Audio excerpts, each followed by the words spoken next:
Okay, I'm going to go ahead and call this meeting to order. It's October 9th, 2024, and this is the meeting of the Carbondale, Colorado Parks and Recreation Commission.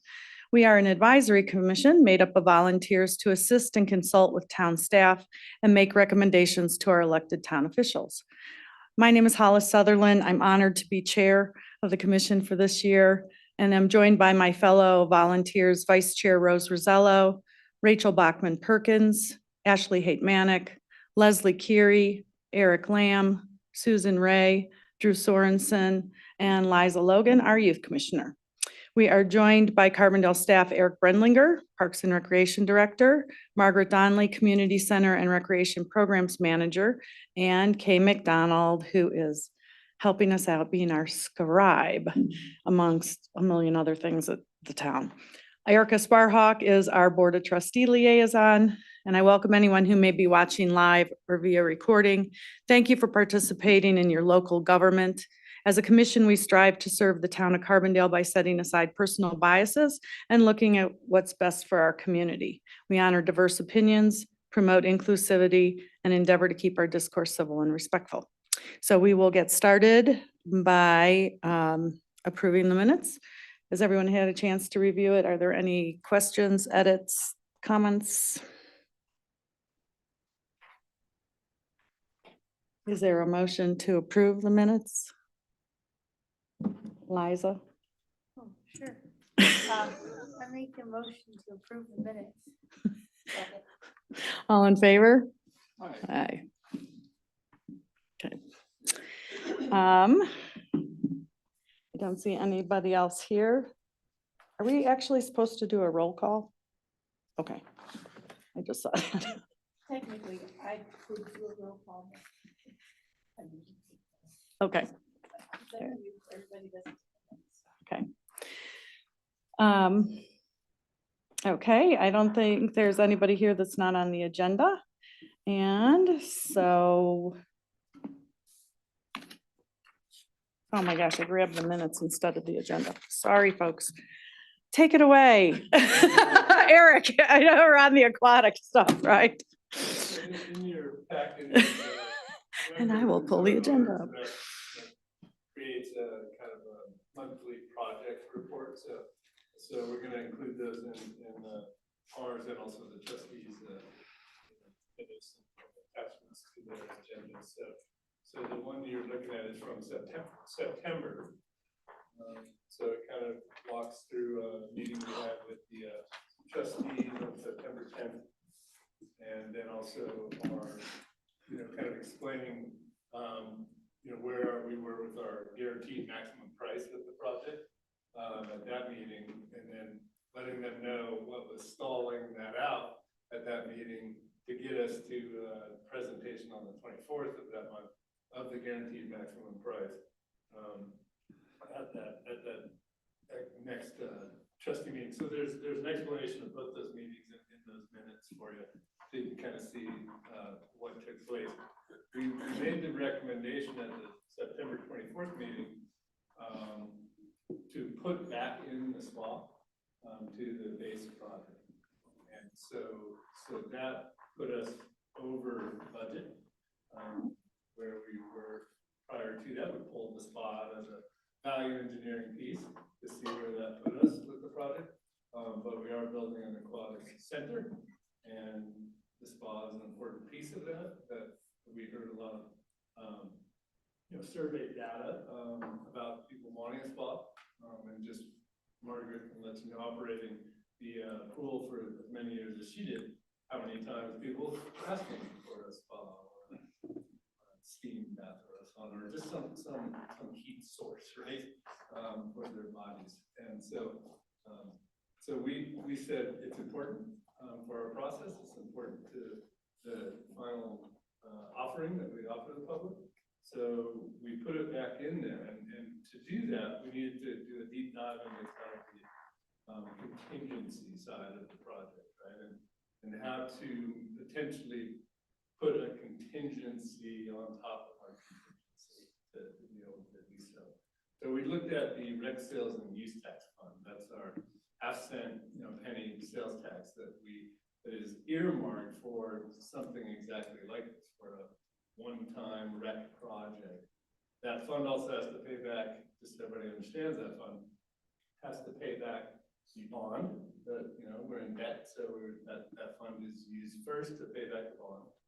Second, that fund is used to operate the rec center. Third, it'll be used for operating costs of the new aquatics facility. That's the one unknown in there, right, of that equation. We don't know the cost of that yet, right? What it's going to cost us to operate there. We can speculate, but it's an unknown. And so we did a deep dive into that fund to see where we are health-wise with that fund.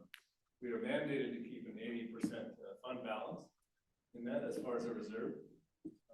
So we were way above that. And so we looked at that, keeping that reserve healthy, but also utilizing for this one-time use some of that additional funds in those reserves of the rec sales and use tax. So we have $700,000, you know, that we're going to use as a contingency in our contingency. And so that'll let's say we have, you know, interestingly enough, $700,000 of grant asks out right now too. So if we get those 2 grants, then we've reached our goal of the 1.6 fundraising goal already. We're actually over it, right? So if this is kind of what if we don't get that grant, right? And this is our kind of backup on our backup. Probably that's the best way to understand this is that, you know, if we don't get the grant, we can still build this pool, but then our fundraising piece will be even more important to try to fund what we know we want, or all the adults, right? So that's where that's going to kind of output. So we'll know a lot more. December 6th, we'll know if we get the GoCo grant. By end of November, we should know if we get the other grant, the T-Mobile grant. So we'll know a little bit more at that point. We will go back to the trustees at that point, because we'll have information whether they got the grant or not, and be able to really do another deep dive into the budget to see where we are with some of the adults, and maybe hopefully make some decisions at that point. A lot more information also on the contingency use to that point too, because they're building over there now. So we'll have a little bit more knowledge on what we're using on the contingency side and how much of that contingency is left to potentially make some decisions on the adults. Eric, are we required to keep 80% retainage in the rec sales and use thing and 70% in the general fund? Is that okay?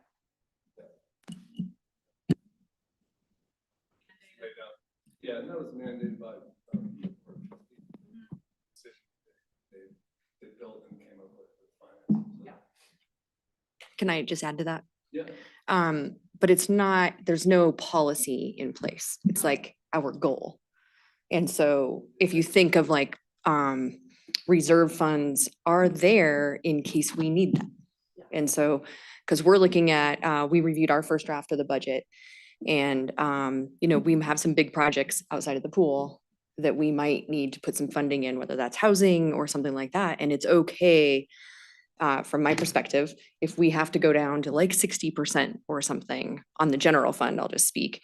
So I think it's something to think about, you know, but it's not a policy or anything that says we have to have 80% left. It's just been, it's actually a very robust reserve fund. I think the school district operates on like a 15% reserve fund.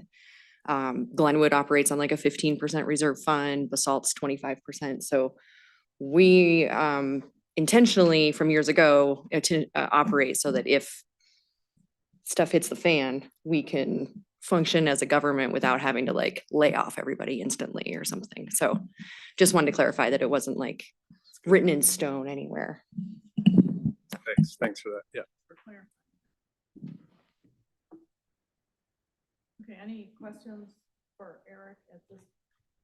Any questions for Eric at this point on some of the financing? Or What's the health of that fund? Like, what is it currently sitting at? I don't have the number in front of me, but Sure. if we pull 700, will it right put here. a huge dent in it, or seven? No, we were Seven we were million? at 133% you know, Oh, I see. over the 80%. Oh, no, that was including the 80%, yeah. And if I understand this correctly too, this is not only money that keeps coming in from the sales tax, but it's also interest that we're accruing in the account or in our investments or whatever we do. So there's, additional monies that we've earned that way too. Yeah, and so the rec sales and use tax fund presently, when we did this kind of exercise, had 1.426 million over the 80% minimum balance. So when we used 700,000, that we didn't use it all. So that's what that's saying. But there's, potentially some more money there to be used for a one-time project like this. That's the intent of that fund, and that's in the language of the building of that fund. So, but, we did say not to exceed the 700,000 because we do still have that unknown in that fund of the operational cost of the new pool. So, so I still am worried about that piece of it. It's an unknown, so. When it's an unknown, Eric, though, I'm not sure I'm asking the question the right way. Based on your past experience with the other pool, how far off do you think you might be from that? Do you have any? I guess I'm a little nervous because, our feasibility study and all the work we did with our, consultants on the master plan for the pool. I mean, so much has changed since then, in that timeframe that, yeah, I mean, they totally missed the cost of building the pool that we had designed. And so I'm just not have a lot of faith in the feasibility study of what it would cost us to operate that pool that was designed. If we have those numbers, and we can extrapolate, what we think in today's dollars with those numbers. So we can get close, but it's still that unknown. Yeah. Yeah. Yeah. And how is it going to take one whole season for you to feel like you've got it under your belt then? Yeah, I think so. I mean, we're going to have to hire to what we need, so we'll know the cost. It'll be Yeah. budgeted. Yeah. It'll definitely be budgeted. We just don't know that number. And it's mostly personnel, Yeah. mostly employees, right? Yeah, and operating costs too, chemical costs for 3 pools, and there's some stuff Right. we just don't know. We don't have Right. experience with, so. Right. Yeah. Okay.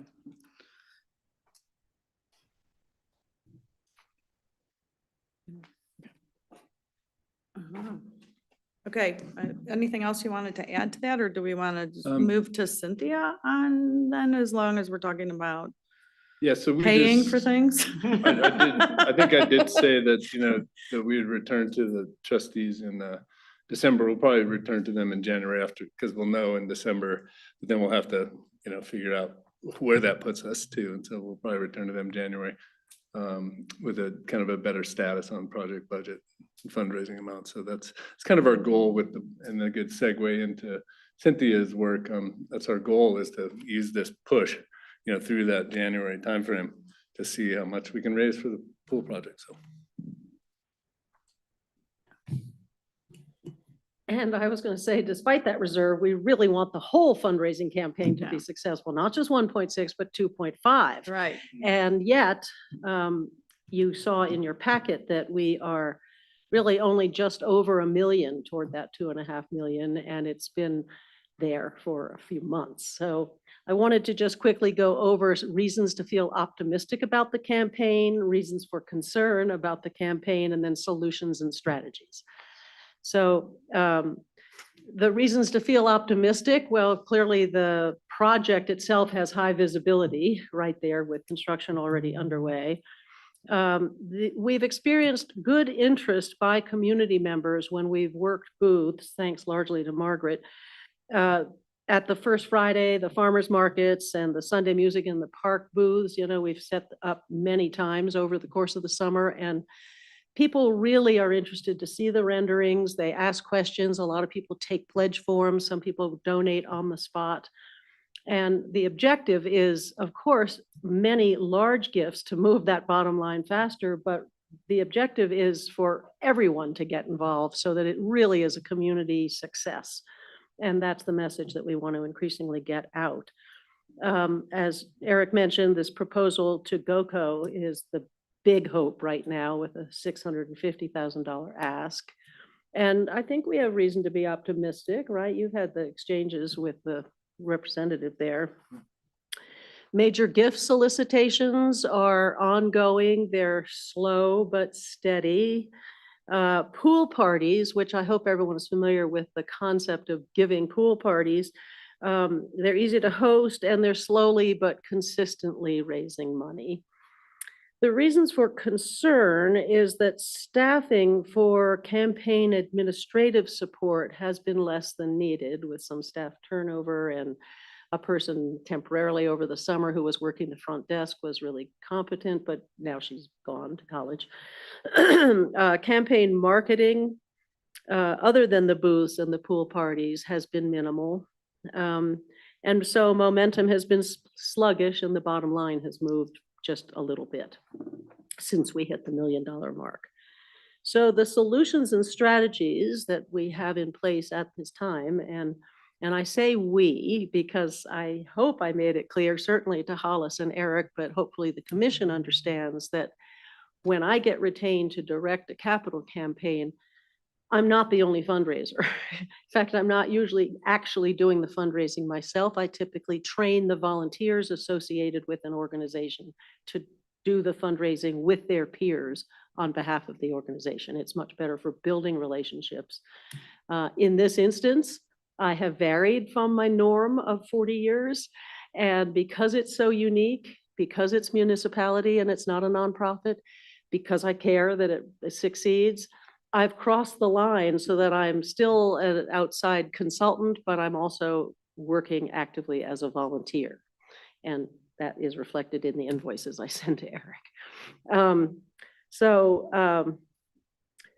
The solutions, we are ready to retain a part-time administrative assistance. We have the Parks and Rec has some unused funds from that aquatics facility manager's position that's been vacant for a few months. So if anyone here knows anyone with administrative and organizational skills who might like some part-time work, please tell Eric or me, because we need someone a month ago. We hope to retain a marketing professional to recommend an awareness raising blitz for the remainder of this year and early next. I met with someone this morning. And then to accompany the advertising, both in print and on social media, we'll send e-solicitations to prior pool pass holders and rec center members or users in the window between the election and mid-December. I think it, just to do some awareness raising first, but the election is sort of taking all the airwaves. So we're going to try and get that sweet spot. And then after the first of the year, we will do more public asking to try and get everyone in the community to be aware and to consider contributing. To jumpstart this renewed momentum, I'm going to ask each of you to contribute. In any organization that has a capital campaign, it's really important that the board are the first to give. The adage is, if the board's not giving, why should I? And of course, in this setting, the commission is the board as well as the campaign cabinet. And Hollis and Susan, hi Susan,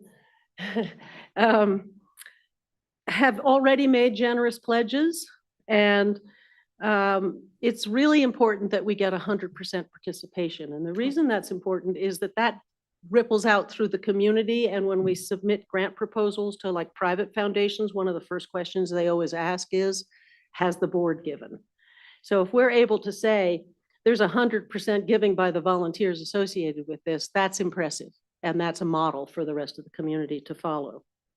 So I'm really encouraging each of you to be as generous as possible. There is a 3-year pledge period, so you could make a more sizable pledge and pay it over 3 years. But the amount is less important than the percent of participation. So. And Les Curie has donated too. What? Les Curie has donated. Oh, too. my apologies. So with the chair's permission, I'm going to pass out pledge forms. And Kay has donated. Oh. Kay has okay. donated, and I have donated. So I really want to encourage everyone to use this pledge form and return it as soon. I have one filled out for you at my house. Oh, so you do? Yes, Okay. I will bring that to you at some point. This will be my Isla's reminder. family. Do you want to donate them? I need to figure out how to pay for college first, but then. Hey, Liza, 20 But, bucks. Yeah. Is I good mean, enough. Any amount, any amount.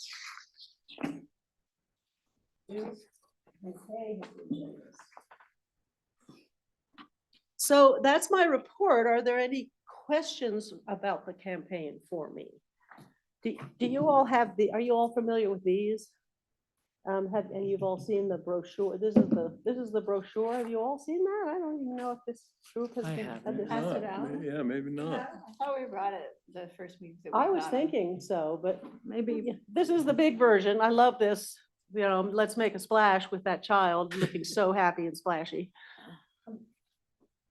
Fine.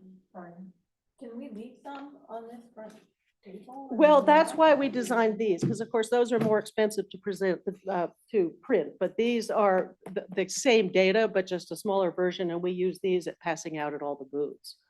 So we do leave these, they're on, We can leave them on that lobby table. Okay. and there's of course a good display at the rec center desk. So, any questions or comments? And or we have our new suggestions? little help us fill Oh, the yeah. pool here, so And thermometer, technique, so. it's on Good Scout stuff, so it's Yeah, so we can use portable. it. One lives at the rec center and this one can, Turn around so Susan can see it. There, no, there's the, right there.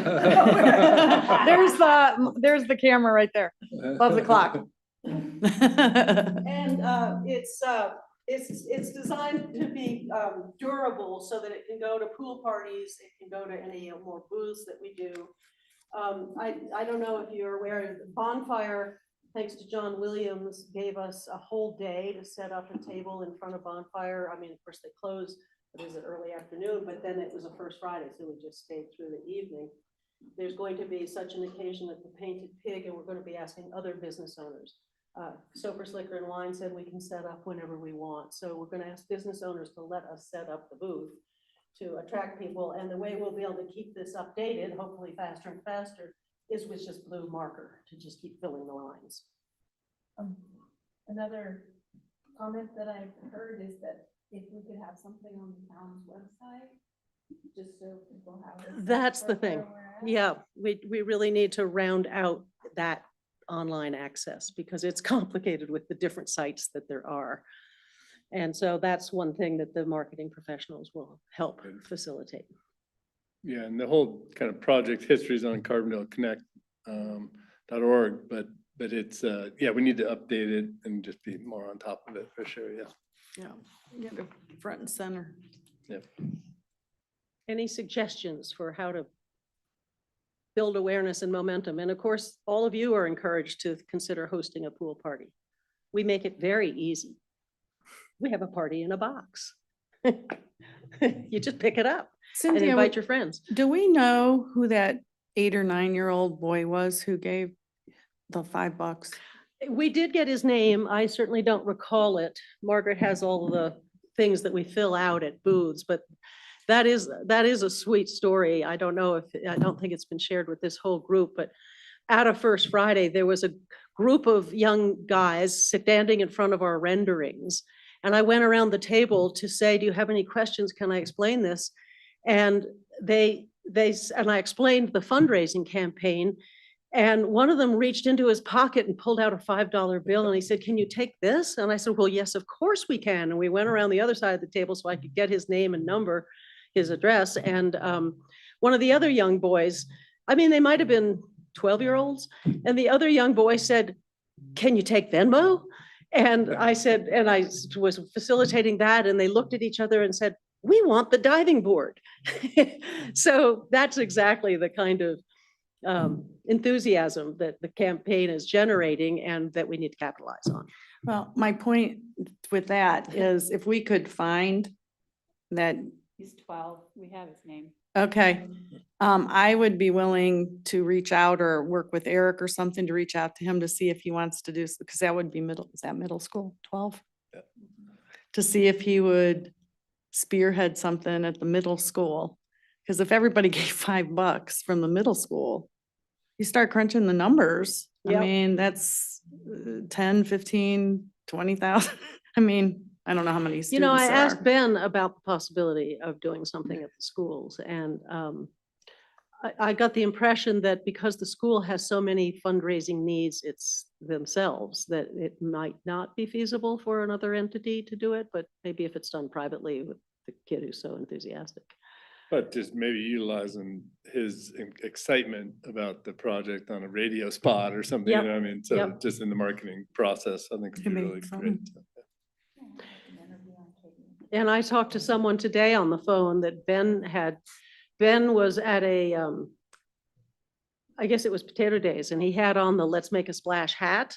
So a person that he knows ran into him and asked about it and demonstrated potential interest in contributing. So Ben asked me to contact her. And as we talked today, she explained her motivation for donating, because she said that as a former student, as a former teacher, she once had a student drown when swimming in the river.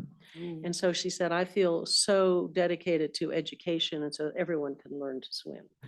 And of course, that's featured in our brochure as well. But it's always interesting to hear people's motivations, and that's the kind of thing that we're going to be featuring in increased marketing. Okay, so Cynthia, do we have a deadline of when we'd like to see 100% participation? By the next meeting. Okay. You got it. We got it on the agenda. Eric, got that?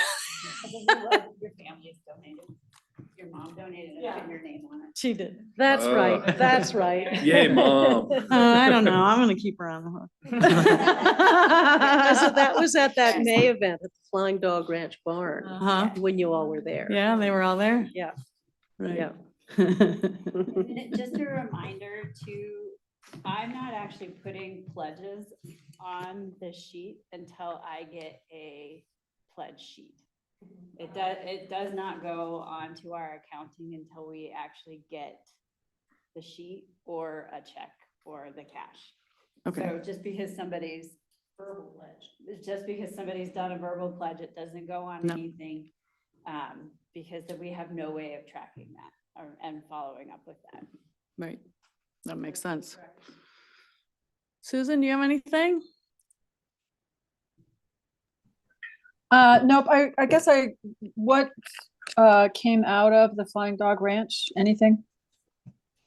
Yes, there were several commitments made that day, some in the $10,000 range. And then others who took pledge forms and others who have that much greater awareness, but then converting that awareness is where we are now. So did some of those people turn in their pledge forms? Yes. That Okay. day. Yeah. Okay. Ben Bonfalk among them. I was wondering about that as well. Kind of each of these events that we have, is there a follow-up, or do we have like a guest list of those events that we can then kind of reapproach them after 2 or 3 weeks to say, you know, thanks for attending, you know, we haven't received anything from you. Are you still interested? Ideally, yes, that's where some more administrative staff support would help, but it also would be helpful if the people who host such an event do follow up. Perfect. They don't always, some are willing, but that's the Cool. nature of a fundraising campaign. Cool. Cynthia, one more question. In your experience, is it like slow right now because there isn't a tangible, it's like when Katie and Kay is raising money, right? The beginning of it is always a slow start. And when you get, close to that, you get past the 50% mark, or you get past the 75, 80% mark, then you get more people stepping up. They're more enthusiastic as it's nearing the end. whereas it's hard to get it started? Yes, to some extent, that's true. In most campaigns, however, there's the quiet phase to raise 75 or 80% before you go public. But because this is a public entity, we have to run all phases concurrently. You know, we got started on the major gifts phase, but it only coincided with finalizing the cost estimates relative to cost constraints. So, so that kind of bunched up the start of this. And it is motivating to potential donors to see momentum, to see enthusiasm, and to see results. So it was a big deal to get to the $1 million mark, but as I said, it's getting beyond that slowly, and that's why we need to ramp up marketing. While there be a cost to that, both for professionals and the actual hard costs of paid advertising, I think it's really essential at this juncture to make this campaign more of a thing that people are aware of and talking about.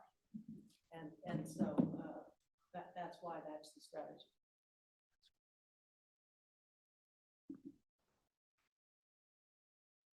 Okay. All right. Anything else? Any other? All right. Thanks, Cynthia. Thanks for coming in. You're welcome. Thank you. Thank you. See you tomorrow morning. See you tomorrow morning. Yeah, tomorrow morning we're going to the Chamber of Commerce board. Oh, yippee. They won't donate and they can't endorse, but they're planning to help us with awareness. Good. Okay, bye. Thanks so much. Cynthia. Thank you. Okay, Eric, our budget update. Yeah, so you guys have seen our draft, kind of budget goals and work plans for 2025. I did, want you to take another look at it here because some stuff did change from the one you originally saw. And so we can just quickly kind of go through that just to make sure everybody's on the same page. And what's happened in the meantime also is that the trustees did a board retreat and kind of came up with their end of fiscal year 2024 and fiscal year 2025 goals and priorities. And so we're able to kind of see how those, match and how those dovetail to some of our goals and priorities, just to make sure we're on the same page with them. So looking at, some of their goals for what matches to what we have in our goal set is obviously complete the Carbondale pool project. So that's a big goal for the trustees and a big goal for us, obviously. We have implementation of strategies for Chacos Park Master Plan is one of the trustee goals, came out of that session. And so we have that in ours too. And we did get our grant in because we haven't talked about it since the last time we met, right? Yeah. So we got on October 1st, we got a grant in to the Colorado Parks and Wildlife. They manage the Land and Water Conservation Fund, which is a federal grant. And so we did get our application in for that on October 1. And we'll hear about that. It takes it's almost a 2-year grant process. And so we wanted to get in at this, and it's only once a year that they offer it. And so we did want to get in this cycle because we actually talked to them about the pool project, but once you break ground on a project, they don't fund you. So your project has to be in design phase for them to actually fund you. So we do have money in the budget for next year for the design phase of the project. We'll have a schematic design from our master plan process that will move into design documents. So that'll be, and all that expenditure for the design, the schematic master plan, all that counts as a match to the Land and Water Conservation Fund grant. So we asked for $1 million, so it's a 1-to-1 match. So we would need $1 million. Only 10% of that has to be in cash. And we already have, after next year, we'll have about 200,000 already in design fees for the project. So that's going to take not a big chunk, but a chunk of that. And then you can utilize in kind funding for that match. You can also utilize other grant funding for that match. And so since we wouldn't even be breaking ground till 2026, it seemed like it was a good process to be involved in that grant at this stage to see if we can get it. Eric, I'm not sure if I understood you correctly.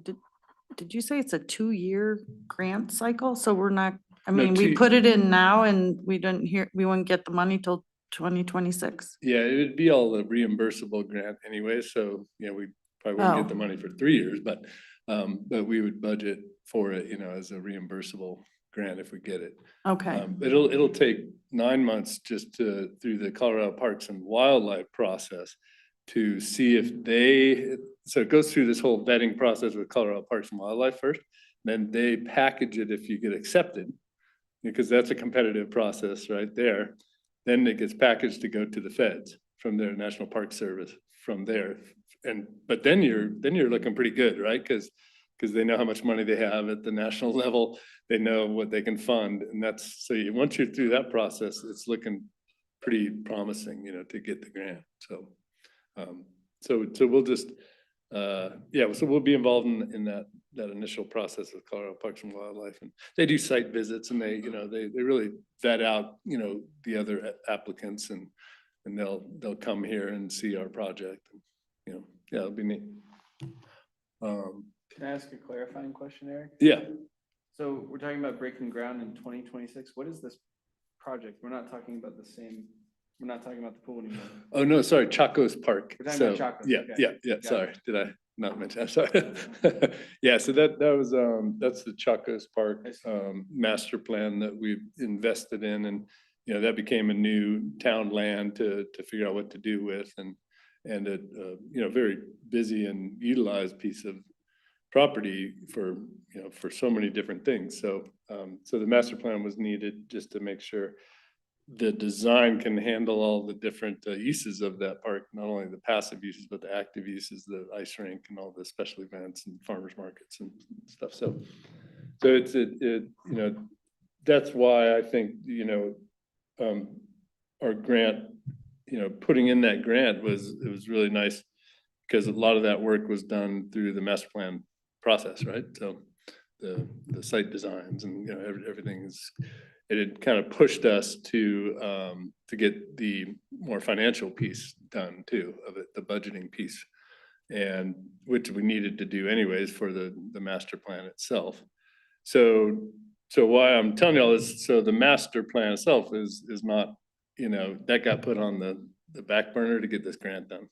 So it's not finalized. We thought we'd be looking at it, a final product would be coming to the trustees at their next meeting, but it's going to be pushed back to November 12th. I just wanted to share that with everybody here too.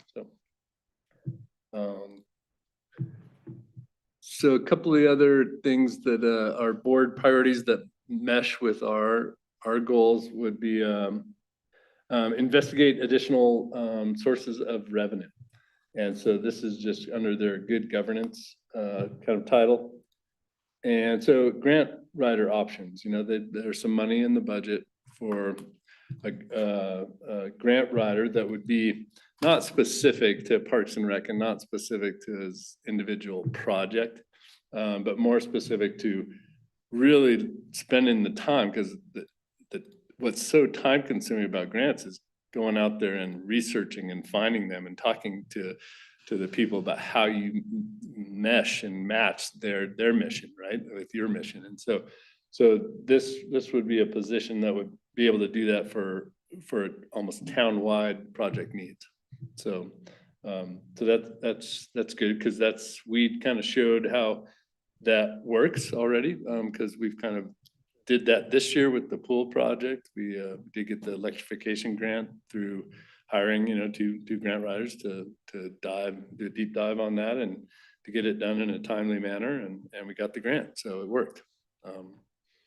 And we'll see how it works. We did spend some money with a grant writer to put together the land and water shelter grant too. We'll see how that worked too. So it's an expenditure that's probably necessary for the town, because I just know my time and my you know, you need a lot of time to write grants and to manage grants on the backside too. So I think I'm glad the trustees are looking that way. And did I explain that correctly, like what you guys had talked about? So just want to make sure. Yeah, and it's funding that we're allocating out of our general fund, Yep. and not rec sales and use tax. And we're really asking Lauren, in addition to just being a grant writer, but it's somebody who's actively looking for grants, like they're looking at our priorities and your priorities, and just kind of continually looking, because that's a ton of work as well. Mm. And potentially there's missed opportunities out there. So we kind of pushed for even, she had proposed, I think, an amount, and we were like, let's do more if we need to do more to make sure that staff isn't burdened with that work on top of your regular job. So we'll see what she ends up kind of figuring out is a good use for that. But I think that's critical. And then that grant management once we receive the grant, especially if it's anything with the state or federal government involved. So yeah, we see that as a big priority. Fantastic. Great. And I'm glad the town's in a position to do that, because, you know, it's important. We're growing and our goals are lofty, and we're gonna need that support, I think. So that's great. Can I add something along that additional sources of revenue? Yeah. And maybe, Eric, this is something for, you know, after the pool is done. Because of course we want all donations going to the pool, but we did talk about like coming up with a gift list, that if somebody wants to do something in memorial to somebody or whatnot, they could buy a park bench, they could buy a basketball hoop, I don't know, different things like that. So I don't know if that would expand beyond Parks and Rec to have a town, something like that, you know. Anyway. Yeah, I mean, let's hold that thought, because, you know, with our, you know, parks, recreation, trails, and cemeteries master plan, I mean, Yeah. that should be part should of be a that discussion. component of Yeah, a that. component Mhm, to have included in that work, I think. So mhm, yeah, because we have been talking about it, and we have pieces of it all over the place. yeah. But nothing consolidated for somebody just to say, oh, here's my options. So Yeah.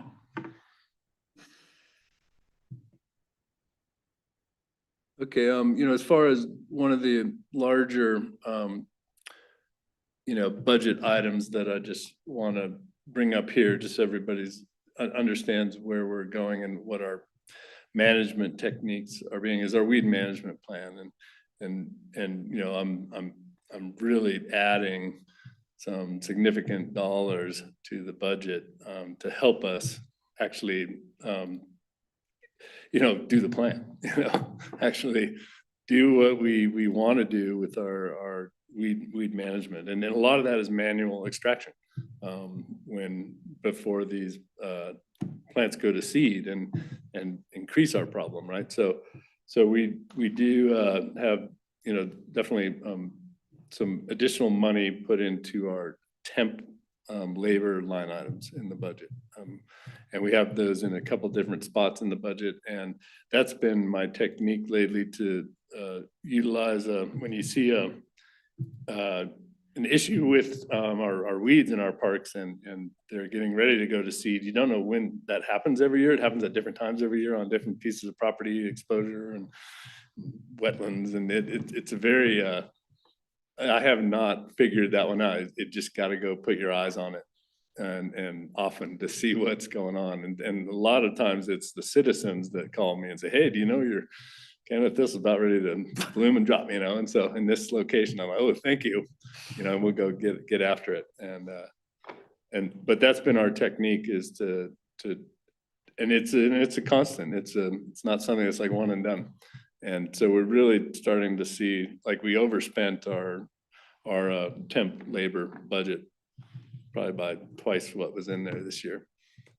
So that's, you know, we didn't just stop doing it because the budget wasn't there, because it was the weed management plan. You can't just stop. You got to continue in your process, right? So What did we have budgeted for this year? Because you're asking for 20,000 this year. yeah, there was There was probably, so we got 40 there.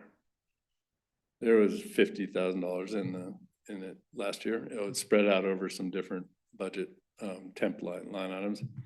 Have Like coming we- out of RV park, you have a temp one at the RV park. Coming out of parks, you have a temp one coming out of rec for ball fields and stuff. You have a line item for temp workers. So Okay. that's what all those individual line items are used for, those different pieces of the budget for the different properties that they cover, so. Have we, and I don't know if like Ascendigo or the, developmental, if they work outside. I know they try to find jobs, meaningful jobs and stuff for them. Have we thought about contacting them and seeing if we could hire them, or have we used any of their We've services? utilized some individuals, and their caregivers, for that purpose. Okay, Yep, but most of our, our expenditures that are outside of our temp labor staff is with Roaring Fork Outdoor Volunteers. uh-huh, And so we do spend money with them on weed mitigation in many of our parks and trails, so. Yep. And, we are utilizing the endowment that was created with the Save the Red Hills Foundation, and, to help us with that process too. So trail maintenance and weed mitigation of Red Hill, we're utilizing, this year we spent about $12,000 out of a $200,000 endowment for maintenance. And so that's a nice little, once we use it, it's gone, but so we need to figure out that end game, but it's helping us get ahead of the tumbleweed problem. I thought part of the endowment is that it regenerates itself. Or, is this is Aspen Valley Land Trust's endowment? And so for X amount of years, that extra money is going towards this? Is that what you're saying? Yeah, when they did the fundraising for the. Yeah, so the it's Save not the our. Red Hills endowment. Yeah, Yeah. they Okay. made sure they fundraised Yeah. to build a maintenance piece to it, a finite maintenance number, so. Yeah, okay. Got That it. we're utilizing, so. Okay. Now, I've got one more question too, Eric, as long as I'm hogging the airwaves here. Like under the rodeo grounds and stuff, it's Mhm. like it's gonna be split with the Wild Rat West. Is it 16,000 is our part or 16,000 is the total? That's the total, they're about 8,000 a piece, yeah. Okay. These, and so it'd be we would expend the money and then be reimbursed from them, so. Yeah, okay. I have a question, Eric, on the weed management plan. I thought I read somewhere that you were considering hiring the goats, like Yeah. Rafta does. Yeah, we looked at, we had some meetings with them last year. We did a tour of our property and projects, and kind of figured out where they might be useful. And where they were useful was only if they're being utilized, in the vicinity, because it wasn't enough space to make it economically kind of viable to mobilize the operation that we were talking to, which had 180 goats or whatever, and so we were going to piggyback on some of their efforts, but didn't happen this year. So, yep. So it's not a cost issue. It's that our projects are too small for them. Yeah, because you need to fence them off, and Yeah. so like some of our issues was like the bike park, right? And so you don't want goats hiking all over your bike park, right? So that's going to trash the whole place, right? And the nature park, that's also known as the dog park. Dog So park. so how do you'd have to shut down the dog park to actually have goats in there and have it be safe for everybody. down But there. would it be effective in the dog park? The nature park? If for I 3 to mean- 5 years of spending a lot of money. I mean, I think the Rio Grande Trail system has really improved from Oh, the goat use. Oh, it works. Can we just rent 6 of them and put them down at the Crystal Valley Restoration Area or whatever to eat the upcoming weeds? Yeah, and they don't discern what's a weed and what's not a weed. No, that's true. So they work in some of that open space territory, you know, that you're not trying to grow. Like, you know, it'd be kind of interesting to see what they do down at the nature park, because they would eat all the grasses that we want there, you know? So, and the way they manage that is time. So you want to save some of your grass, okay, then you have this certain time frame that they're there and they only eat it down to here, and then you move them, you know? So it's a really interesting process, and it works. It totally works. They aerate, they fertilize all at the same time with their little hoofs and their poop. So, I mean, it all works, but you haven't found the right property really for us to spend 3 to 5 years of investment on yet. I'm not giving up on the goats, but I don't know. we just maybe- didn't have time to manage it this year, so. Maybe we should put it in some ordinance that any kind of soil disturbance with construction needs to have a goat on site. Think that would fly? They're cute. We could have a goat petting zoo somewhere. Yeah, right. There you go. Yeah, that's a place, the Find a way Thompson to House. do it. Oh, my gosh.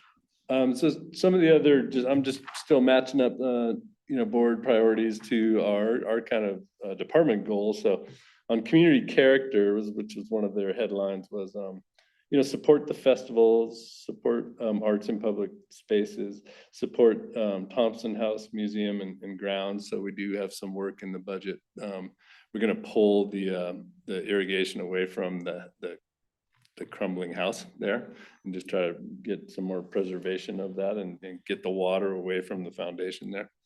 So we're gonna create a, you know, 10-foot buffer zone and pull the irrigation out beyond that. So that's just some improvements there that are in our budget that are part of the community character goals of the trustees too. So I just wanted to share that.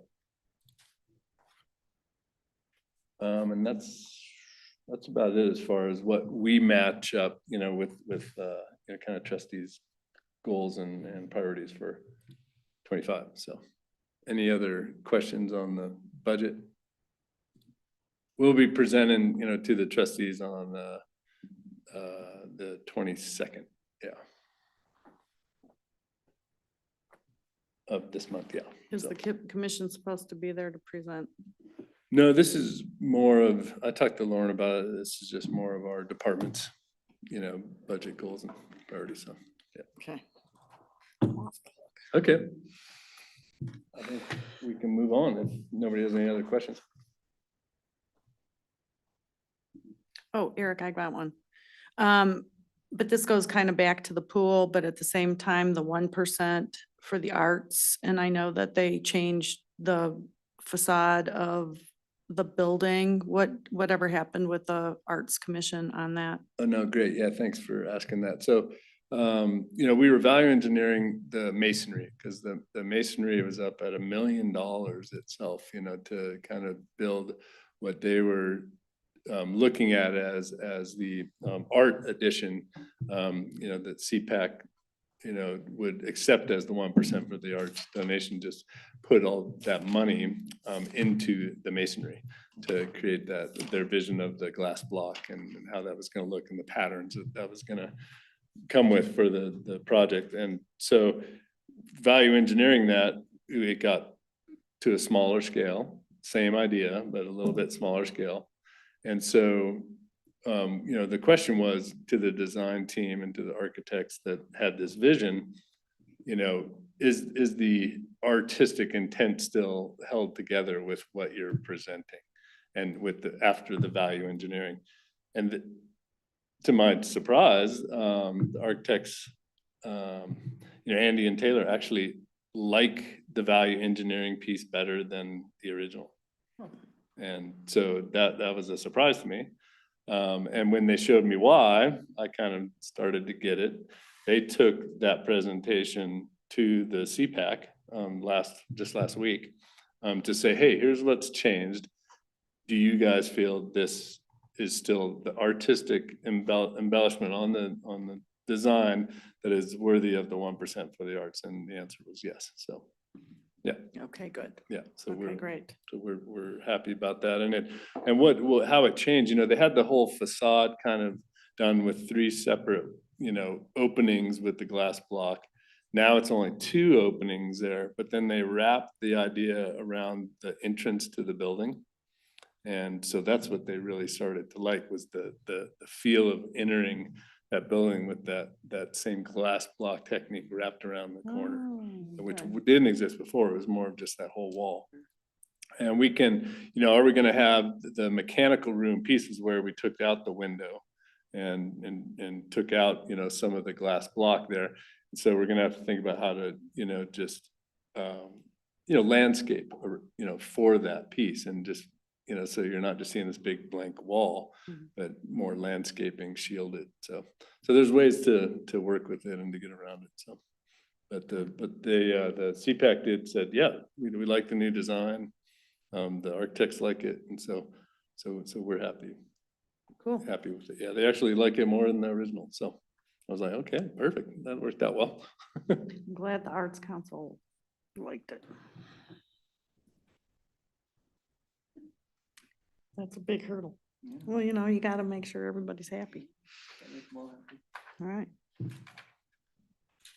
Okay. Any questions on the budget? Any more for Eric?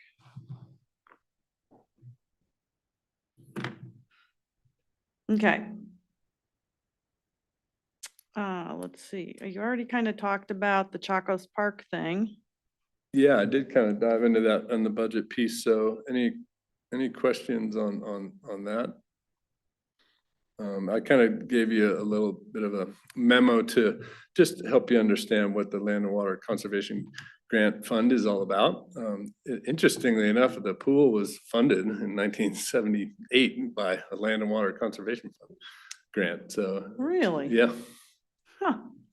And we had their logo up on the pool for 40 years. Yeah. So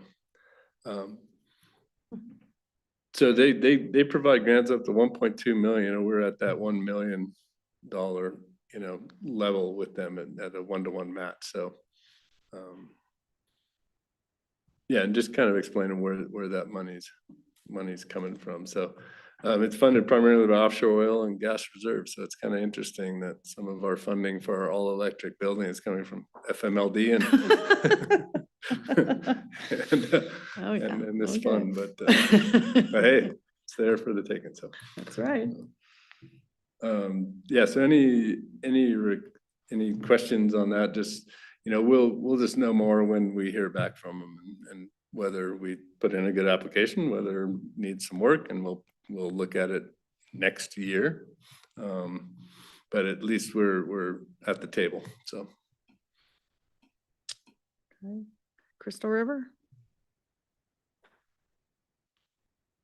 So what's happening with the Crystal River? We've been closing out some grants. Still have a Fishing is Fun grant to close out by November. So that's next on my docket. As far as we got 2 grants for them from Fishing is Fun. So we have actually 2 grants to close out. They're going to allow us to close it out with 1 grant closeout for both of them, since it's for the same project. But we got 2 grants from 2 separate years. So that deadline is November. So I need to spend some time on closing that one out. And then next week we have a meeting with DHM, just really doing a deep dive. We're at the point of content for interpretive signs. So we're at that point with the project. We'll finalize that hopefully in the next month and a half. And then it's going to go to production.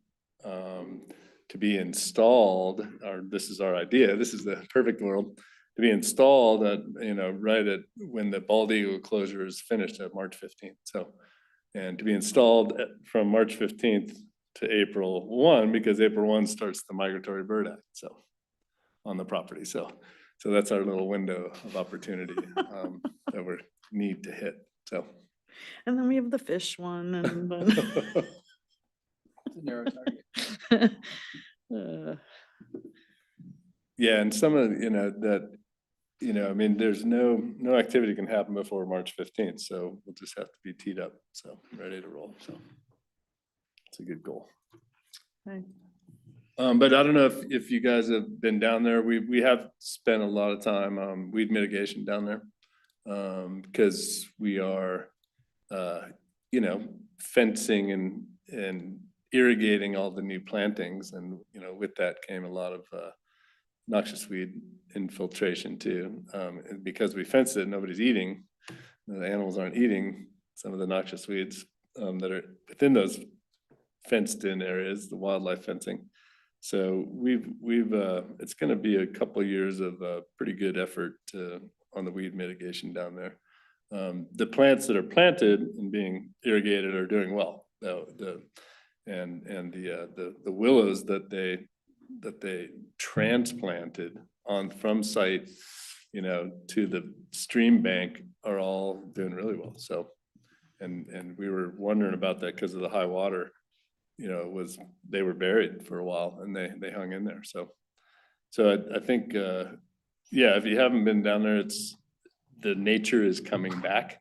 You know, we had you know, we did have some machinery down in there that you know, we didn't dig out the primitive trail, and the machinery just kind of squashed down the growth on the sides. You can't even tell anymore. It's all gone. So that restoration piece from the you know, construction side of the work down there it happened faster than I thought it was going to happen to get at least more natural look. And now that's just like it was before. The trail is almost overgrown, and we need to do some maintenance, keep the trail accessible. So and I think you know, we'll have the fencing up and the irrigation probably for another 2 years there till those plants get super established.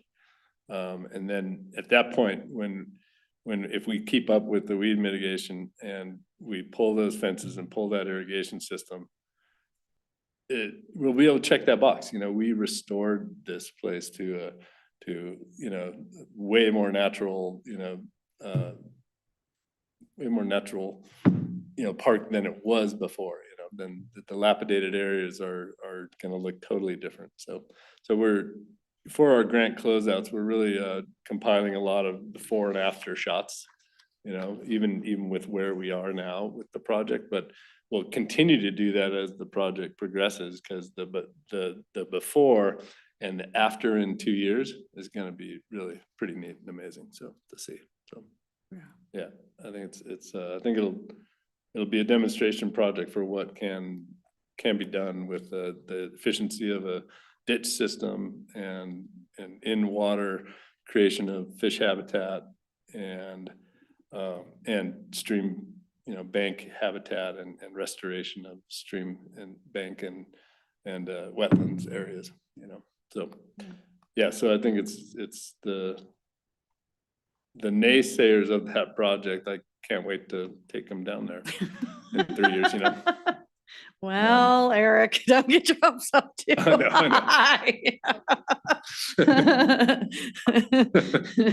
Naysayers can, you know, always find a nay.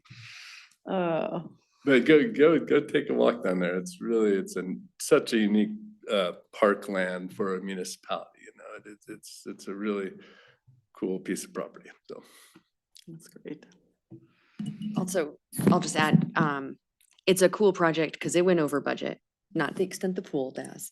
But it's one of those that, I mean, you had to come to us and we had to put in some more money.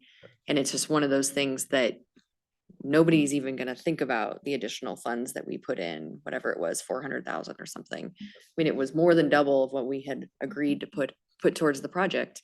And now it's gonna be this amazing resource that literally no one's gonna remember. And I keep thinking of that. And I've even talked to people about that with the pool project. Like, we're gonna get over this funding, you know, we might put in additional funds from the rec sales and use tax. But 5 years from now, we're all gonna be enjoying this pool and not really remember that. Right. You guys will remember what we put into it. Right. You guys will too, you know what I mean? But I just think it's Right. gonna be this amazing asset that everybody's gonna be really proud of. And I think this park is a great example of that. Yeah. yeah, and the town kind of match is a good grant story, right? Too, you know, how invested is the town in the project, you know, And so I think that additional money helped us leverage some grants, you know, so it does work on that side too, so. Okay, Eric, what kind of reports do you've got going on? Okay, so potato days, so definitely potato days plural. So it started Thursday night with the showing of the film, The Red Stallion in the Rockies at the library. So that was a really neat event. It was filmed here locally, and it was really cool to see, you know, the shots of Sopris and everything in the background. It was really neat. And they, I don't know, I mean, there's definitely a 1949 film because they ran a whole herd of horses like through Maroon Bells. Like, yeah, I was like, wow, they didn't need, you couldn't get a permit to even bring one horse up in there these days, but yeah, it was really neat. So that was fun. And then, Was that, how many people were there? we, you know, they filled that there was probably 60, no, maybe not that many, 40. Yeah, Okay. probably about 40 people there. All gray hairs, you know, that's good. And so then, you know, Friday night, we had the contra dance here, which was very successful. And, you know, we had a fee structure for that. We had a food truck there.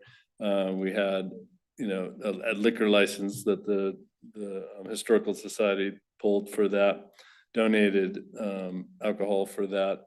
And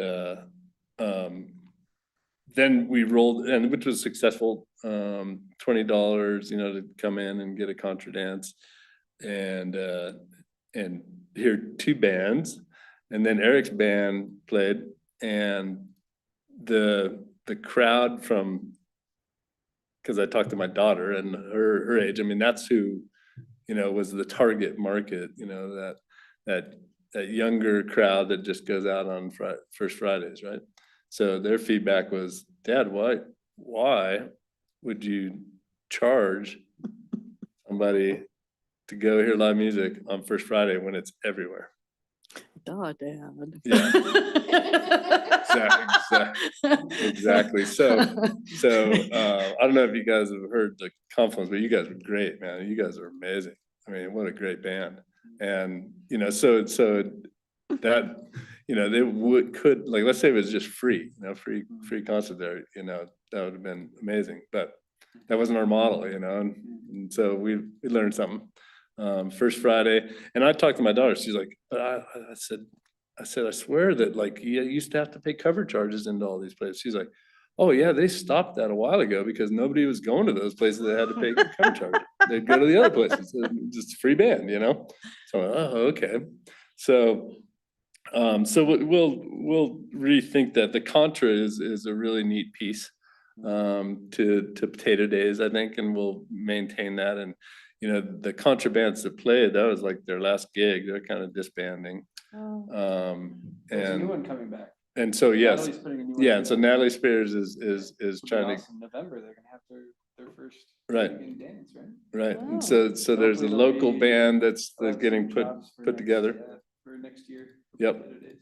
Yeah, and we had to import the collar, you know, for it and put her up in a hotel and stuff, so, which is fine. I mean, that's all, no, but that's all worth it to have that contra dance. It was really fun. I was Concert's able, really fun. I was able to participate this year, and it was really fun. Yeah. Yeah, it's just such a communal, I don't know, you know, family friendly deal, you know, like total throwback. So really fun. So we'll continue that. We won't charge $20 the kids to come in. Okay, so Eric, have you guys ever thought about pre-selling your tickets to get the meal? And then you'd have some idea how many people were coming and what you'd cook for, and it could include entry to the barn Now, dance? Hollis, you're talking about Carbondale? And where people don't decide what to do till it's 5 minutes before they decide what to do? Okay, duh.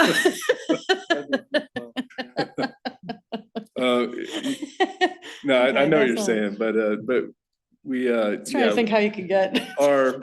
our just selling of the tickets, literally just right there is the easiest.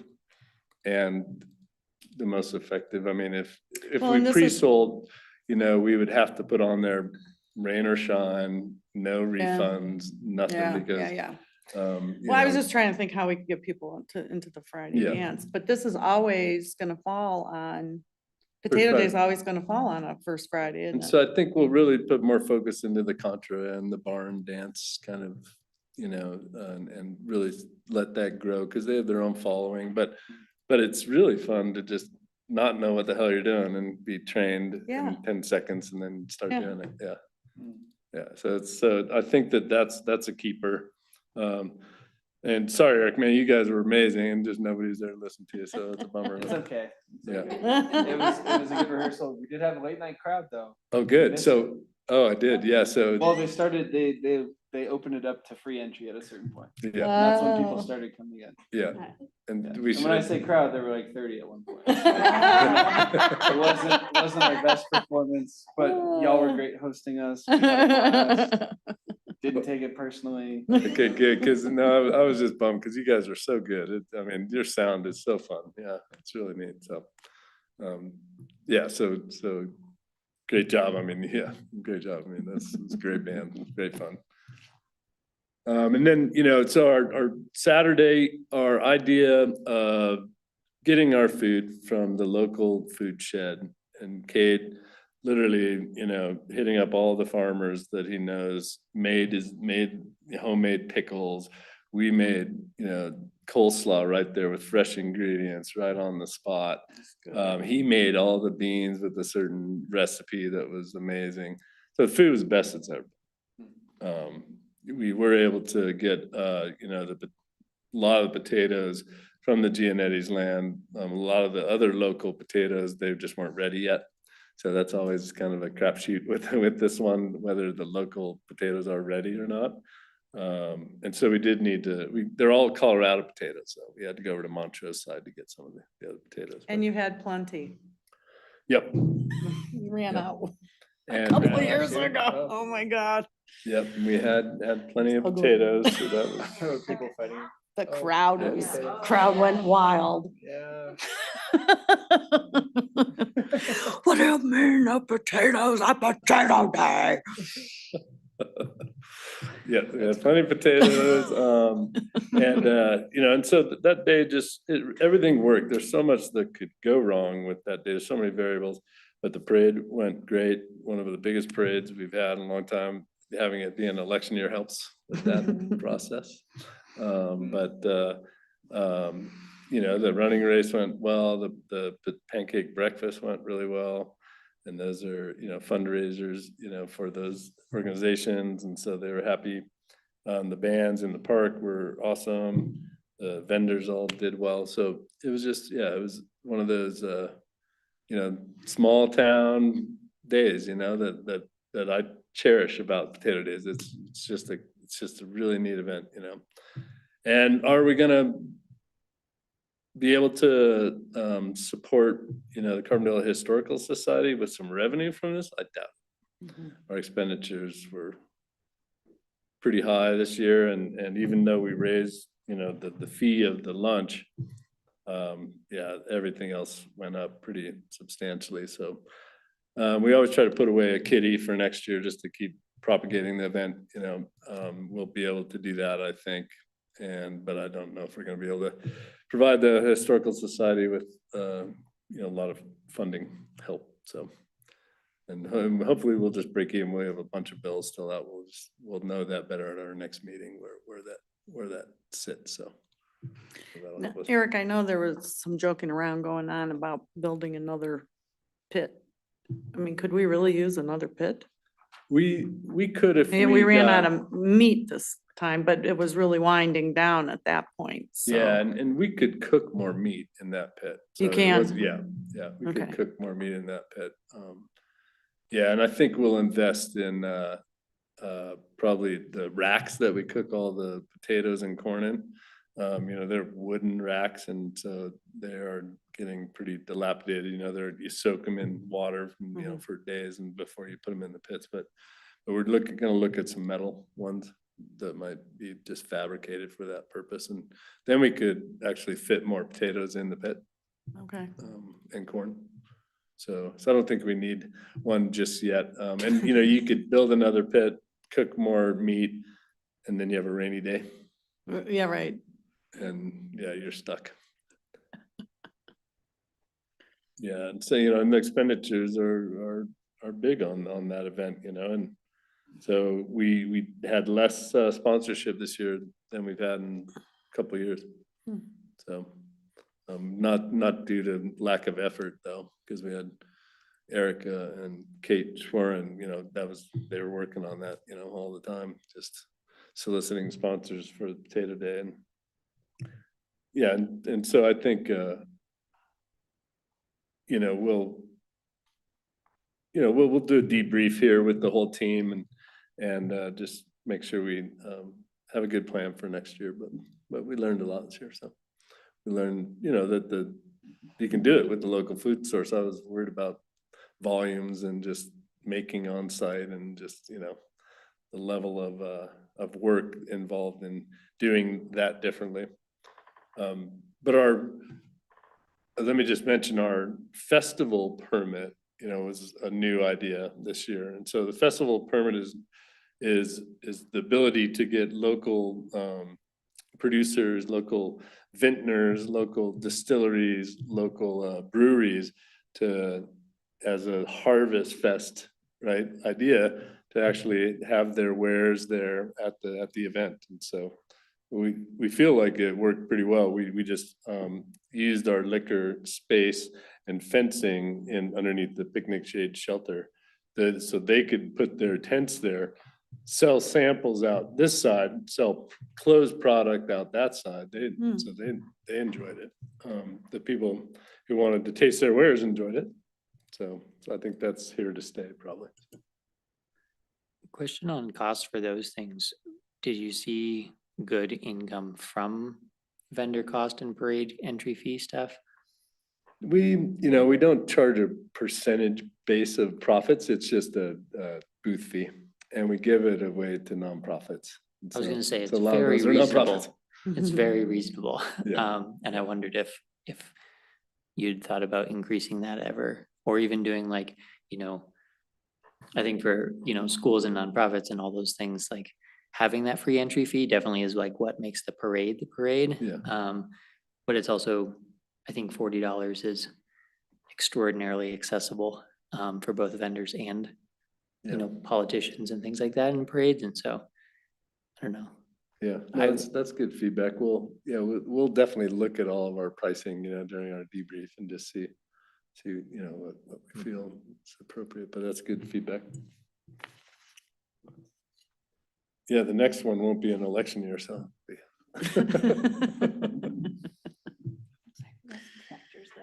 We did get some tractors, we really wanted to get some tractors. That was so, cool. Yeah.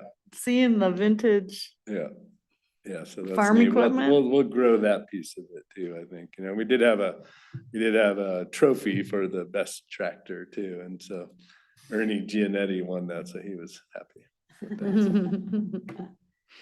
Mhm.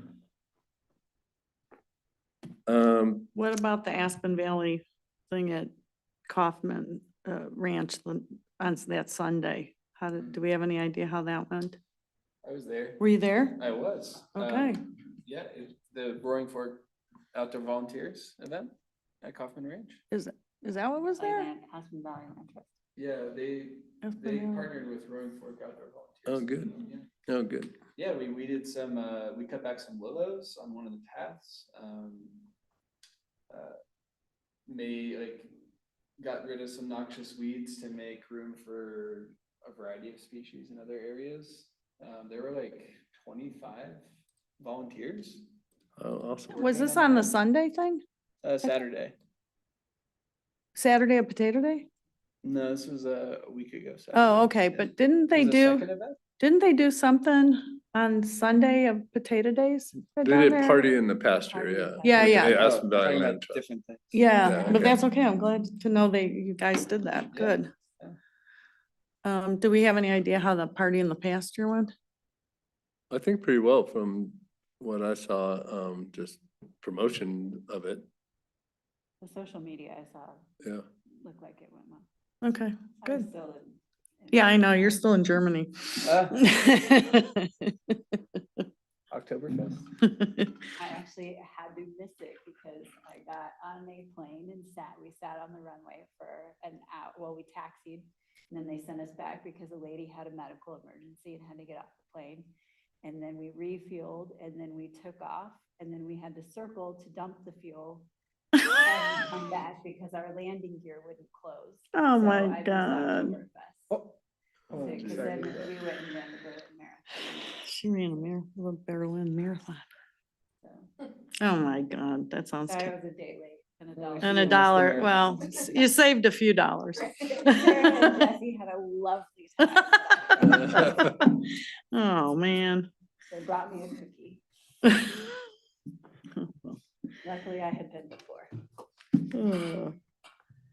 As far as what else I have to report, we did put an offer out to Brian Froelich to take the position of our aquatics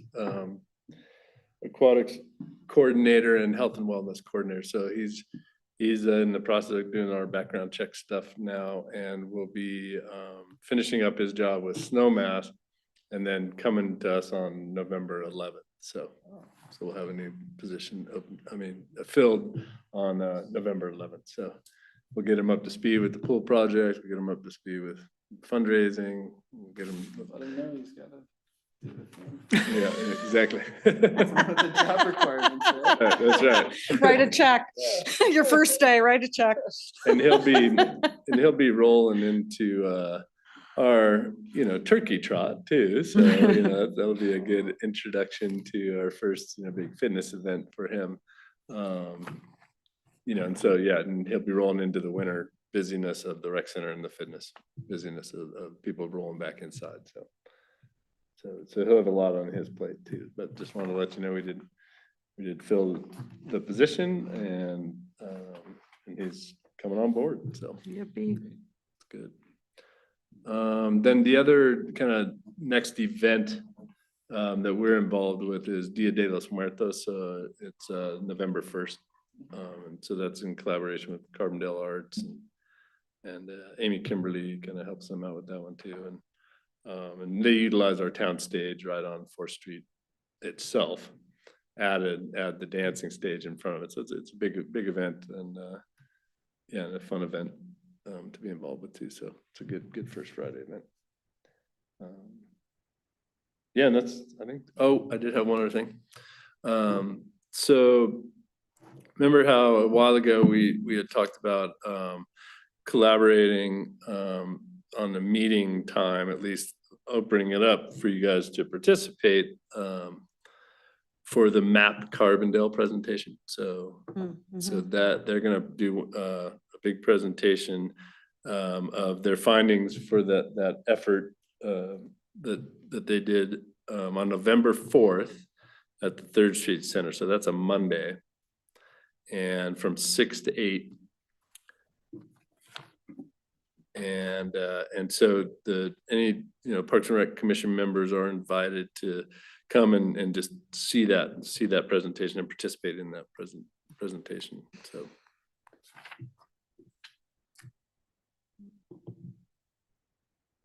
What time was that at, Eric? 6 to 8. Yeah. And it's that's at just kind 3rd of a Street come and Center. go, like a come and go open house, or is it a organized presentation? It'll be a presentation, yeah. It's basically the bike ped trails meeting Oh. for November. Okay, The draft report will be available next Friday. So we'll send it out to all of the commissions that are invited. So please prepare beforehand to contribute any thoughts. okay, great. The only other thing I wanted to mention, we have a horrible graffiti problem with a couple people in this town right now. We're getting hit almost nightly. And they've got some video footage, kids on bikes, but nothing to recognize anybody yet. So they just need to catch these guys because it's all over town. It's all It's over everything. It's everything. Every single day I get another picture from my parks guys. Look what they hit last night. So. Where are you catching that they're on bikes and stuff? Are those just people's houses? Like, No, the police have some video footage of them, yeah. So I'm not sure where they captured it, but it's not enough it's night, you know, and they know they're on bikes. They know there's 2 to 3 of them. Yeah, so, yeah, so it's really a bummer because it's all over everything. It's all over the new teachers' housing development. It's all over our dugouts. It's all over our bike park. It's all over just any blank wall that's getting hit. So it's unfortunate. So if you're out late at night, you see kids with spray cans on bikes. what time is this coming through at? Did you say that already? No. I don't know.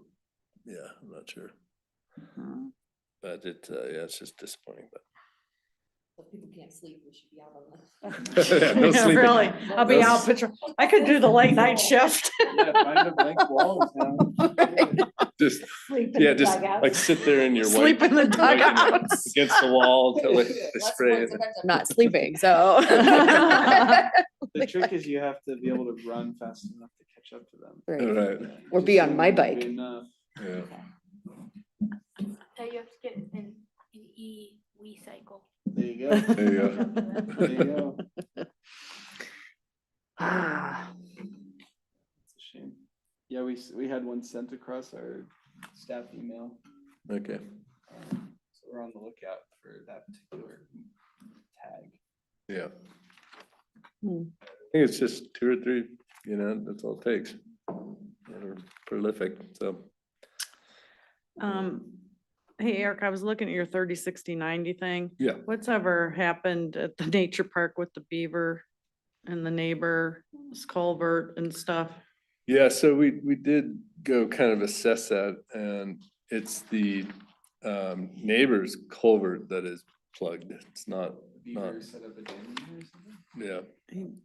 And it's No. been just but it's flowing, so it's like something lodged in there, or it's the root system that's grown into the culvert. You know, we're not sure which it is. But it's outside of our property.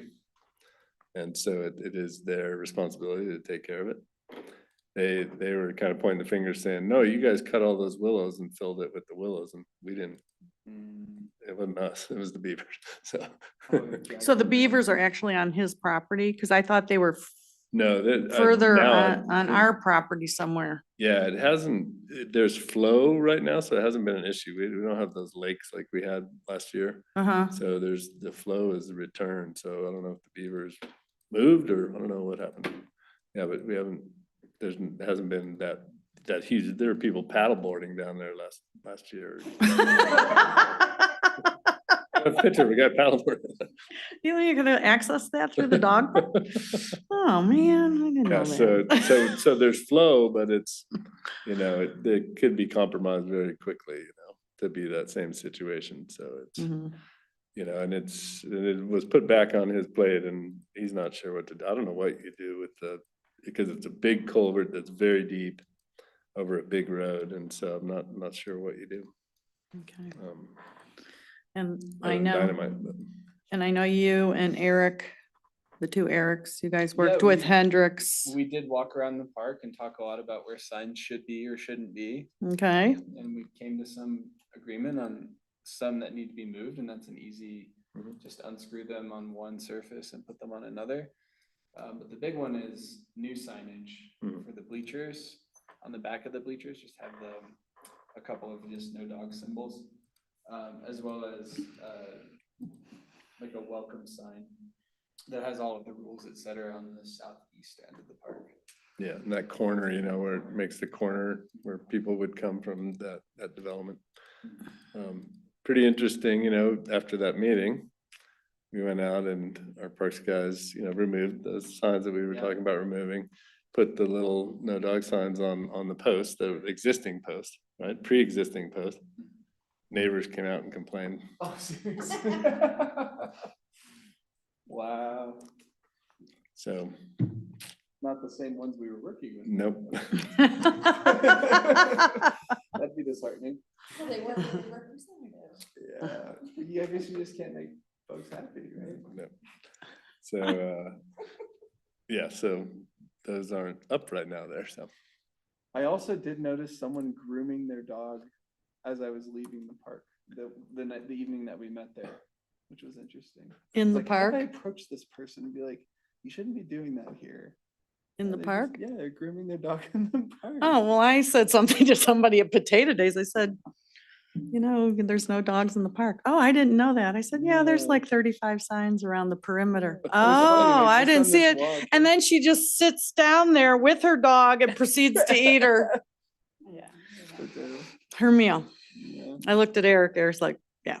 The big white fluffy dog. Yeah, Because that Yeah. fur is always out there. yeah, it was the big white puppy.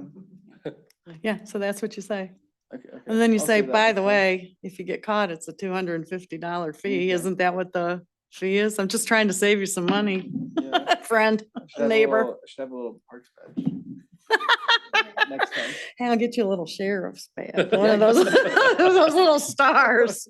Mandrake Park. You Yeah. could say dog poop Oh, patrol. Yeah. Yeah. Yeah, so thanks for participating in that and we will get the Spanish signs ordered. They are being translated and stuff, so, yeah. We'll get those up too. So. Okay. Margaret, what day is it? Who is it? And who's the president? I think today's Wednesday. I really had to think hard. about that. Roaring, let's see, so we're doing our transition from spring to fall, so adult volleyball's in action. Youth climbing is back in the gym. We have girls basketball, so we're doing something new this year. So girls basketball has started.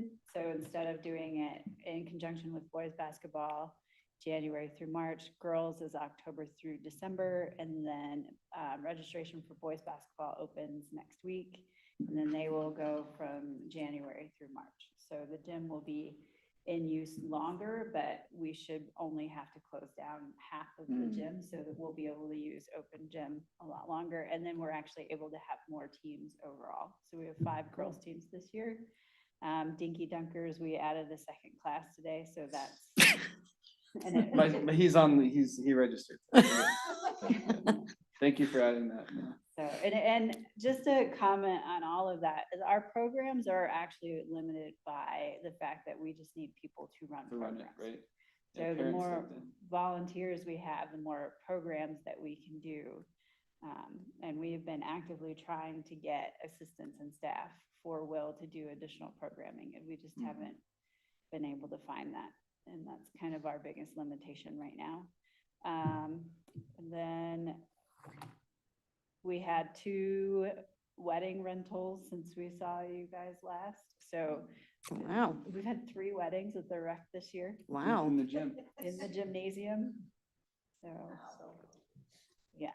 So, and then we will have our continuing ongoing senior trips coming up. And then just all of those programs are just continuing. And then, yeah, as Eric said, our next big event, we have a conference coming up. So none of us will be here October 29th through the 31st. So have fun. Oh, you have your Halloween costumes packed for the conference? Are you really going to a conference? So is mountain bikers every year. Yeah. There goes Ron Swanson, Unless- Parks and Rec Conference. Mhm. And then, so yeah, Dinky Dunkers is coming up, climbing. We have that, and then Turkey Trot. So we have a few registrants already. But our trend, I don't know if you guys have noticed, Potato Days, now, our trending, everything's going back down to kind of pre-COVID levels. So we really spiked during COVID, and now I think everybody's just becoming over-programmed again and traveling again. And I think a lot of people are financially strapped now too. So sponsorship requests are not being as filled as much as they were during COVID. So it's just a lot of competition back out there again. So Mm. we're kind of expecting things to level off a little bit. That it, my dear? Oh, yeah, and the RV park is closed, and then registrations will open next Tuesday for the 2025 season. Okay. Get Well, on it if you want a spot. They do go fast. Yeah, it's pretty well. Well, welcome back, Margaret. I hope you have a good night's sleep tonight. Thanks. Erica. Right.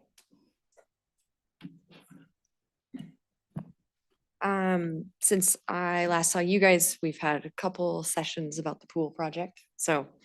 But we moved forward with the GMP on a 4-3 vote.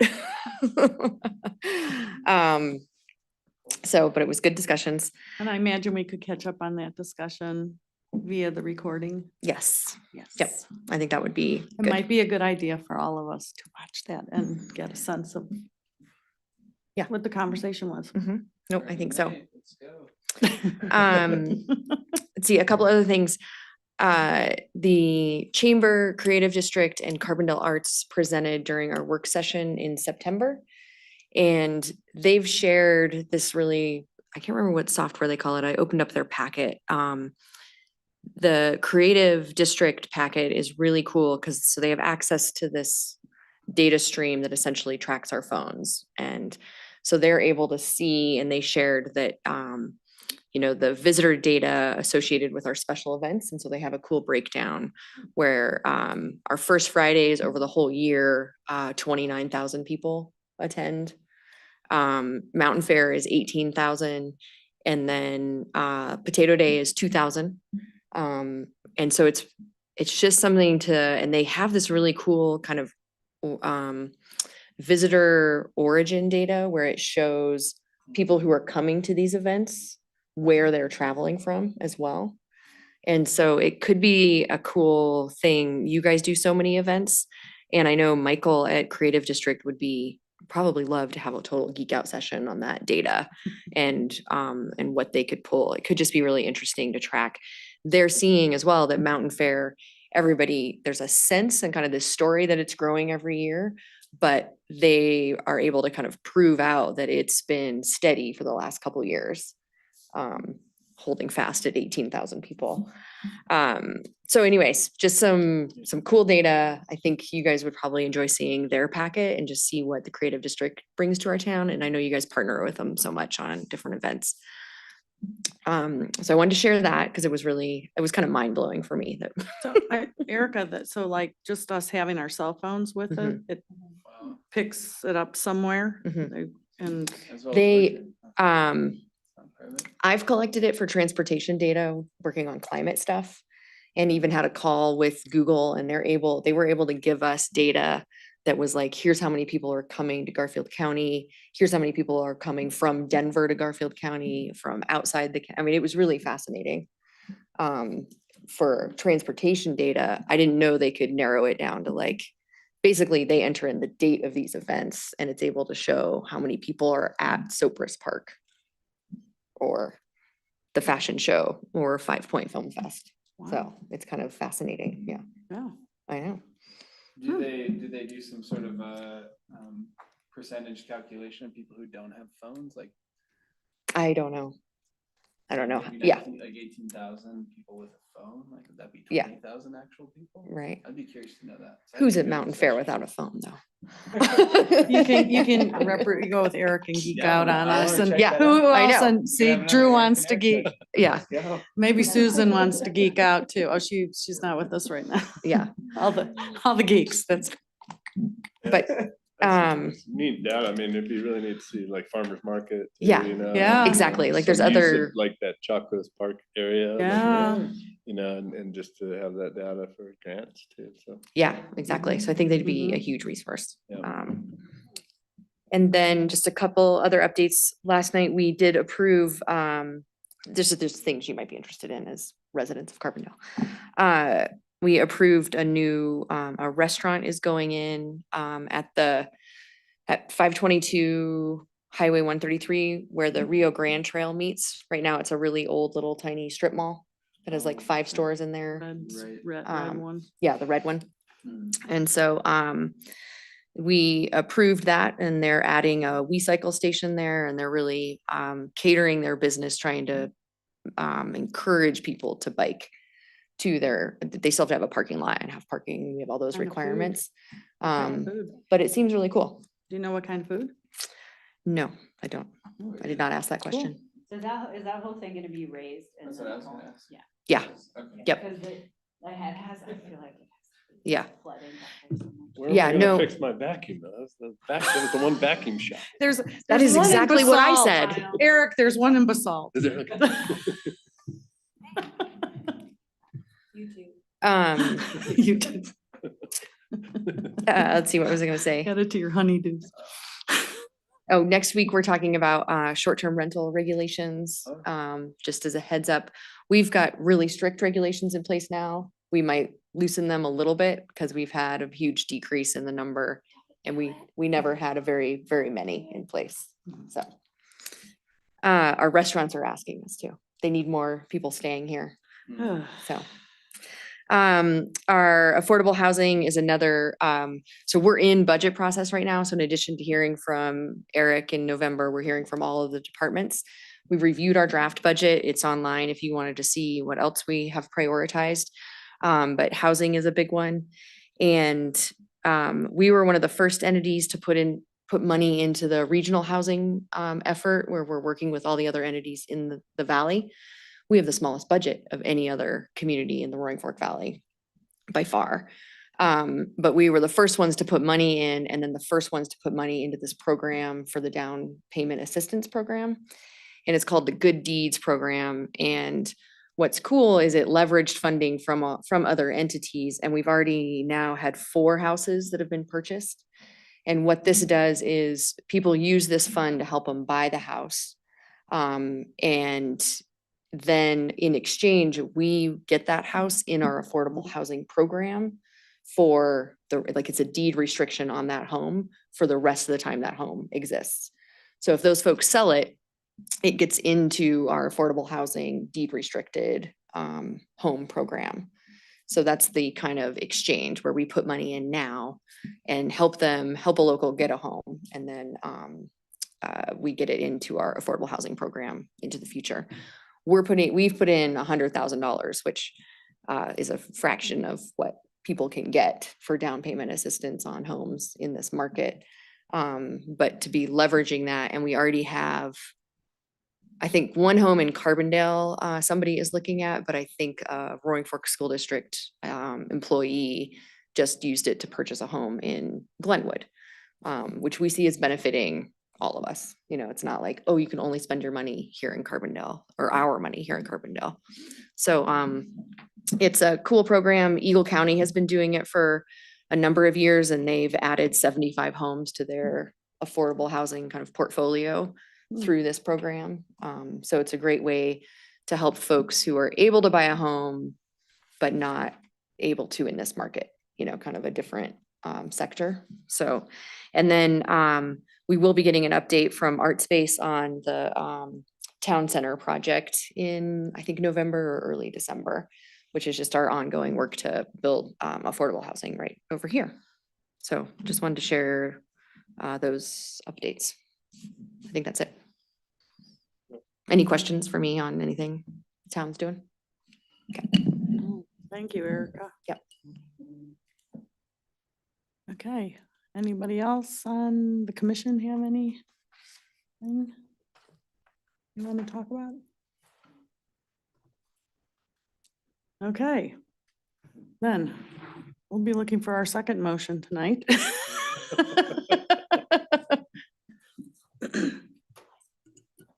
Make a motion to adjourn the meeting. Fantastic, Liza. Drew will second it, and all in favor?